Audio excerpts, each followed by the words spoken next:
One of the things that I've been thinking about is the danger of success making you soft. Mm-hmm. And this must be something that you've battled with over the last few years. Right. More money, more attention, more fame, more free things if you wanted, more opportunities to go places and do stuff with people. Right.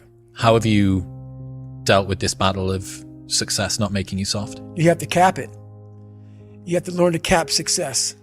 So what I do is, like right now, I don't like doing podcasts. There's a lot of things I don't do that I have to do now to get the message out there to help people out. And what I mean by capping success, I believe everybody should live their life. So everything that someone says in life, take it with a grain of salt. Take what they give and don't be like, oh, David Goggins said this or whoever said this. No, do not take what I say and do exactly what I say.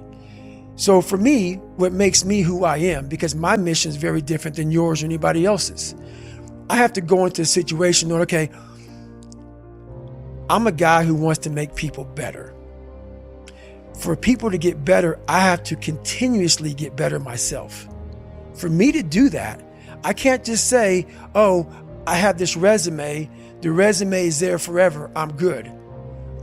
I have to cap my success, because for me to help people out, I can't just say I did it once and I'm good.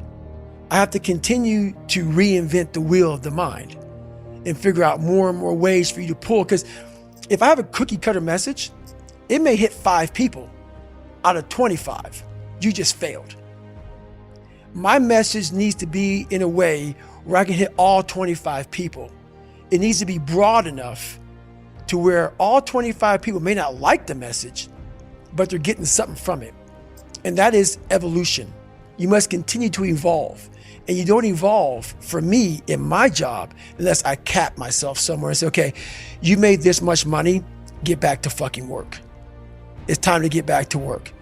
Stop hearing yourself talk, get off the podcast, don't be on social media too much, cut out all the fucking noise, get back to the fucking mental lab, because that's where the knowledge came from.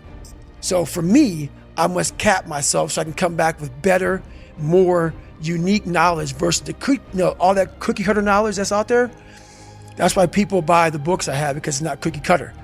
It's real knowledge. The other thing now is, when you first started, you were a lone ranger. Right.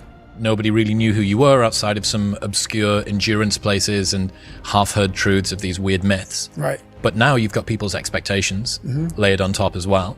So not only have you got to deal with success potentially making you soft, so you've got to cap that, you've got to say no to more money and opportunities and cool people. Right. You've also got this extra layer of expectation that's coming through from other people too. And I think that you talk about trained humility in the new book too. I've got to presume that that fits into this equation. Right, it fits in big time. And that's one big reason why I do fight fire. Because all the knowledge for myself comes from that place. It doesn't come from the place of success.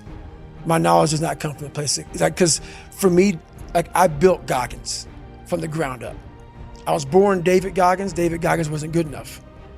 He was a scared, bullied, abused kid who struggled in life. And that kid, whenever something got tough, no matter how hard I trained, no matter how ready I was, whenever something got tough for me, David Goggins, the real David Goggins, would come out and he would quit. So I realized this over a period of time. So I had to build Goggins. And in that process, I had to go back to that mental lab. And that mental lab is at scratch. That mental lab is in that trained humility. And so that's where I get better. I get better when I'm digging holes in the ground, when I'm waking up early knowing I don't have to do these things. That's where I get better. So it's important to stay hungry. It's important to stay hungry, but it's important more to stay humble within that hunger.